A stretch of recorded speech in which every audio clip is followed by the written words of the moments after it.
Not gonna let me go. Peringatan, peringatan. Ya, seperti yang kalian lihat, siapa tahu kalian salah klik dan tidak sengaja mengklik video ini, silahkan tutup kembali. Karena video ini mengandung beberapa hal yang mungkin tidak disukai oleh sebagian orang. Jadi, ya, welcome to Rabbit Hole.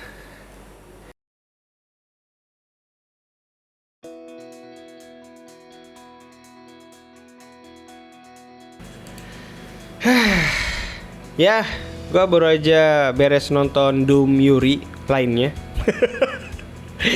Kali ini gue tuh mau cerita habis nonton You Can Live Forever ya. Pertama-tama buat yang sering nonton review gue pasti tau lah ya kebiasaan gue.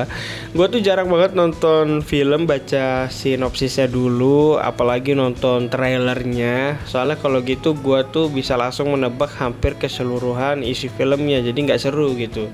Jadi biasanya ada yang rekomendasi ya langsung gue tonton, atau ada yang menarik ya gue tonton langsung gitu. Dan setelah selesainya baru dah gue baca sinopsisnya buat meluruskan jalan ceritanya gitu. Sama kayak film ini, setelah gue baca sinopsisnya, setelah nonton filmnya, gue baru ngeh kalau si Jamie ini emang dari awalnya udah begitu ternyata karakternya. Gue kira hanya gadis polos yang pergi ke sebuah daerah gitu. Kalau ngomongin cerita, sebenarnya film ini it's complicated sebenarnya, kayak romance drama pada umumnya. Cuman unsur di dalamnya itu amat sungguh complicated menurut gua. Hal-hal sensitif dari stigma di masyarakat kayaknya itu ngumpul semua di film ini. Dan banyak banget stigma yang dirusak oleh seorang Jamie juga. Dan akhirnya si Marike ini ikut terbawa arus permainannya gitu. Jadi pengalaman nontonnya sebenarnya agak bikin risih sih, dan juga bikin tegang dan kerasa nggak nyaman banget, entah kenapa gue nontonnya. Saking intensnya benturan stigma di film ini gitu. Gue tuh sampai penasaran sebenarnya ya, apakah film ini tuh diambil dari kisah nyata atau terinspirasi gitu dari sebuah cerita asli. Yang tahu kasih tahu gue lah ya. Tapi di balik ceritanya yang bikin tegang risih itu, secara sinematografi film ini tuh oke juga, karena latar tempat ceritanya juga yang dipakai itu kan dekat dengan alam. Visualnya tuh enak banget di mata, eksekusi wide shot hingga establish shotnya itu memanjakan banget lah. Nah, yang menarik perhatian gue adalah ada satu treatment kamera yang menarik banget di mata gue, itu pas scene Jamie dan Marike itu jalan di pantai. Kameramennya itu sebenarnya memainkan sebuah lens compression ya, yang bikin efeknya itu mirip dengan forced perspektif, tapi dibuat dreamy banget gitu. Kalau kalian pernah nonton mungkin ada ya, pernah viral lah, itu kan efeknya kayak sebuah footage. Dulu tuh ada ombak, itu kan besar banget setinggi rumah, padahal itu cuman perspektif kamera, karena rumahnya itu aslinya ada di atas gunung dan jauh banget dari garis pantainya gitu. Kurang lebih feel-nya kayak gitu lah. Semoga kalian ada yang pernah sekilas nonton footage viral itulah. Karena gue sendiri itu masih bingung sih menamai teknik ini tuh apa, karena spesifik nama movementnya itu gue nggak tahu. Tapi kalau kalian yang tahu nama movement shootnya boleh lah ya komen di bawah. Ya, karena berhubungan dengan teknis, kita langsung aja masuk ke bagian teknis yang paling gue suka dari You Can Live Forever, yaitu adalah departemen suaranya, penata suaranya. Karena untuk sound film ini tuh oke banget. Editing film ini tuh sebenarnya sering banget pakai jump cut yang bikin gambar cut to cutnya itu kaget.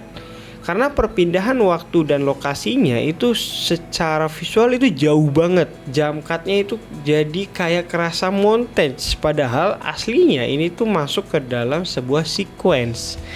normalnya lompatan gambar sekasar itu bakal bikin penonton kaget atau capek. Tapi di sini telinga kita itu dibikin nyaman, padahal gambarnya enggak gitu. Karena suaranya itu stabil banget, ambience noise-nya itu dimix sedemikian rupa sehingga kita itu merasa tetap berada di scene yang sama gitu. Padahal gambarnya itu udah loncat ke lokasi yang jauh, waktu yang jauh, dari siang ke malam, siang ke sore, pagi ke sore, pagi ke malam, dan lokasinya udah pindah rumah, udah pindah ke sekolah gitu. Di mata itu sebenarnya bikin kaget gitu, tapi di pendengaran nyaman-nyaman aja. Itu keren sih. Dan selain jump cut-nya yang bertebaran itu, editornya juga pinter banget naro kontras ya. Ada sekitar 2 atau 3 scene tertentu di mana mereka itu menggunakan fade out atau dissolve untuk nunjukin detail kecil emosi dari si Jamie gitu. Itu terasa beda banget sih, karena ya spesial dari editan-editan keseluruhan filmnya gitu. Dan lanjut ke dari segi penata artistik, mereka itu berhasil banget membangun set ala tahun 90-an. Detail propertinya juara sih, mulai dari mainannya, kertasnya, mobilnya, ya style wardrobe-nya, sampai set bioskopnya pun itu semuanya sebenarnya oke banget gitu. Namun sayangnya film ini tuh punya satu kelemahan teknis bagi gua ya, dari segi pengadeganan, yaitu ekstras atau figurannya. Atmosfer yang dibangun dari keramaian ekstras ini agak kurang menurut gua, karena berasa banget nggak naturalnya mereka itu. Mereka itu kayak kelihatan banget sengaja ditaruh di titik tertentu, di blockingan tertentu gitu, supaya ya biar framenya kelihatan ramai doang gitu. Berdirinya mereka kaku, ngobrolnya juga kelihatan banget diatur gitu, kayak abis ini nih nanti ada orang sini ngobrol ya, kayak gitu tuh kerasa banget gitu. Terutama waktu di scene sekolahan ya, walaupun di crowd tempat ibadahnya menurut gua itu oke-oke aja sih, natural banget. Dan kesimpulannya, bagi kalian yang suka mungkin drama percintaan Yuri, film ini cukup gua rekomendasikan. Dan film ini juga gue masukkan ke dalam planet A gua. Tontonannya ngasih experience visual dan teknis audio yang asik menurut gue ya buat dibedah, karena salah satu hal yang jarang juga itu dilakuin ya. Oke, jadi itu aja cerita gue habis nonton You Can Live Forever. Sampai jumpa di cerita gue selanjutnya dan bye bye.